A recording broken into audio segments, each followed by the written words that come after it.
नमस्कार, मैं हूं गिरीश गैरोला और आप देख रहे हैं मेरू रहबार। अब हम आपको लिए चलते हैं पीएम नरेंद्र मोदी की उत्तराखंड चारधाम शीतकालीन दौरे की तैयारियों पर। नरेंद्र मोदी सिर्फ देश के प्रधानमंत्री ही नहीं बल्कि एक ब्रांड भी हैं। पीएम जहां जाते हैं वो जगह विश्व के मानचित्र पर आ जाती है। पीएम मोदी की उत्तराखंड शीतकालीन गंगोत्री धाम के मुखबा हर्षिल दौरे को भी इसी नज़र से देखा जा रहा है। उम्मीद है कि मोदी के दौरे के बाद उत्तराखंड की शीतकालीन चारधाम यात्रा को नए पंख लगेंगे। वर्षों से रुके हुए और अटके हुए विकास कार्य एक झटके में पूरे हो रहे हैं। कोई अड़चन नहीं, कोई बंदिश नहीं, कोई बजट का इशू नहीं। स्थानीय लोग भी खुश हैं, साथ ही हैरान भी हैं कि न कोई पर्यावरण रोक, न एनजीटी की अनुमति का इंतजार, बस झटके से काम हो रहे हैं। अब तो स्थानीय लोग पीएम मोदी से अनुरोध कर रहे हैं कि आप देश के अलग अलग हिस्सों में यूं ही भ्रमण किया करें, विकास तो अपने आप हो जाएगा। रोड चौड़ी कर दी गई है, मोदी जी के लिए बिल्कुल कटिंग की गई है सर।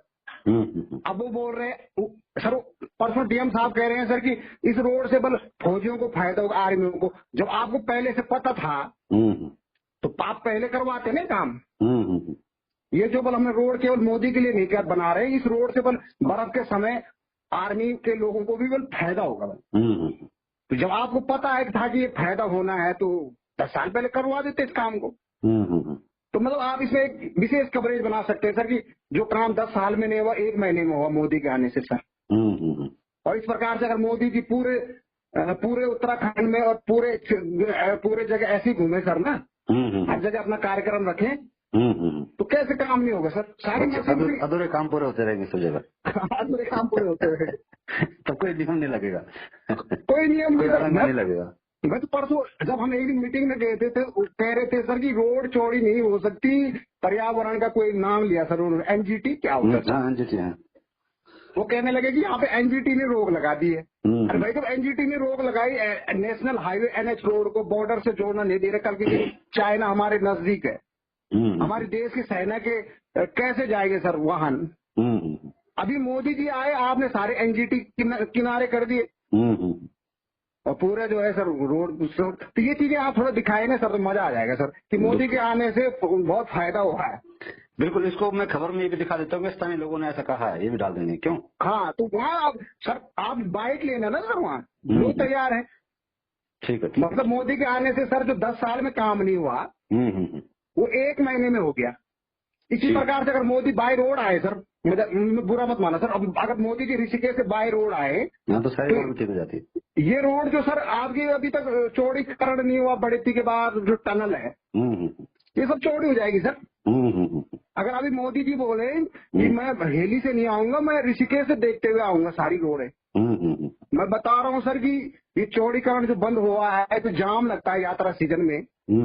10 साल से जो हमारे वर्तमान मुख्यमंत्री 3-4 साल से ये जो हमारे सुनील चौहान जी रो रहे हैं सर, विधायक जी की मैं करा नहीं पा रहा हूँ, रोक लग रहा है, एनजीटी आ रहा है, फलाना आ रहा है, इनका भी दुख दूर हो जाएगा सर।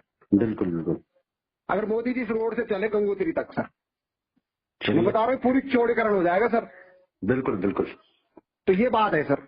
ठीक है ठीक है। उनके इतने आने से हेली से आने से, केवल हेली पे आना है सर उन्होंने, हेलीकॉप्टर पे आना है और हर्षिल में उतरना है। इतने में सर 10 साल का काम 1 महीने में हो गया सर। अब हम आपको ले चलते हैं उत्तरकाशी जिले के हर्षिल मुखवा क्षेत्र की ओर, जहां प्रधानमंत्री नरेंद्र मोदी के शीतकालीन यात्रा के प्रस्तावित कार्यक्रम को लेकर जोरदार तैयारियां चल रही हैं। प्रधानमंत्री जी के स्वागत के लिए इस क्षेत्र को विशेष रूप से सजाया जा रहा है और सड़कों से लेकर पार्किंग तक सभी बुनियादी ढांचे को युद्ध स्तर पर सुधारने का काम किया जा रहा है। हर्षिल स्थित सेना के हेलीपैड तक जाने वाली सड़क के फिनिशिंग कार्य भी अंतिम चरण में है। अब तक यह हेलीपैड पैदल ही पहुंचा जाता था, लेकिन सड़क जुड़ने से न केवल सेना को बड़ी सुविधा होगी, बल्कि अति विशिष्ट व्यक्तियों का भी आवागमन आसान हो जाएगा। डीएम डॉक्टर मेहरबान सिंह बिष्ट ने इस हेलीपैड के निर्माण कार्य का स्थलीय निरीक्षण किया और अधिकारियों को जरूरी निर्देश दिए। इस विकास से इस सामरिक रूप से महत्वपूर्ण क्षेत्र में सुरक्षा और संपर्क सुविधाओं में वृद्धि होगी। अब हम आपको लेकर चलते हैं मुखवा गांव, जहां प्रधानमंत्री जी के दौरे के लिए गंगा मंदिर और गांव के प्राचीन भवनों को सजा संवारा जा रहा है। मंदिर के पैदल मार्ग का निर्माण नए सिरे से किया गया है और मंदिर परिसर में व्यू पॉइंट भी बन रहा है ताकि प्रधानमंत्री जी यहां पूजा अर्चना के बाद हिमालय और हर्षिल घाटी के प्राकृतिक सौंदर्य का आनंद ले सकें। गांव में सड़क मार्ग को सुधारने और पार्किंग की व्यवस्था को अंतिम रूप दिया जा रहा है। जिलाधिकारी ने अधिकारियों को निर्देश दिया कि ये सभी कार्य उच्च गुणवत्ता और तत्परता के साथ समय सीमा के भीतर पूरे किए जाएं। इसके अलावा पार्किंग स्थल पर स्मार्ट टॉयलेट्स भी बनाए जाएंगे और मंदिर जाने वाले पैदल मार्ग की भी सफाई की जाएगी। प्रधानमंत्री के इस ऐतिहासिक दौरे को लेकर मुखवा गांव में उत्साह का माहौल है। मंदिर समिति और ग्रामीण मिलकर पारंपरिक नृत्य प्रस्तुतियों के लिए तैयारी कर रहे हैं। इस मौके को यादगार बनाने के लिए हर कोई समर्पण के साथ जुटा हुआ है।